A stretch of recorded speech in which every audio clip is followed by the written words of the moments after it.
જમ્મુ કાશ્મીરના અનંતનાગમાં આતંકીઓ અને સુરક્ષા દળો વચ્ચે અથડામણ, જેમાં ઈજાગ્રસ્ત થયેલા 2 જવાન શહીદ થયા છે, જ્યારે કે 1 જવાન અને 2 નાગરિક ઈજાગ્રસ્ત હોવાથી તેમને સારવાર માટે ખસેડાયા છે।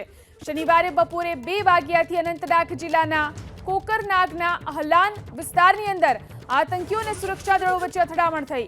પોલીસ અધિકારીના દાવા પ્રમાણે પોલીસ અને સુરક્ષા દળોની એક ટીમે વિશેષ ઇનપુટના આધારે અહલાન વિસ્તારમાં ઘેરાબંધી કરી સર્ચ ઓપરેશન કર્યું, ત્યારે આ સર્ચ ઓપરેશન સમયે છુપાયેલા આતંકવાદીઓએ સુરક્ષા દળો ઉપર ફાયરિંગ શરૂ કર્યું। ત્યારબાદ સેનાએ પણ વળતો જવાબ આપતા સામસામે ફાયરિંગ થયું, જેમાં 2 જવાન ઈજાગ્રસ્ત થતા શહીદ થયા। તો આ તરફ આજે ફરીથી આતંકીઓએ કિશ્તવાડમાં આતંકીઓએ ફાયરિંગ કર્યું, જેને લઈ સુરક્ષા દળોએ સંપૂર્ણ વિસ્તારને કોર્ડન કર્યો।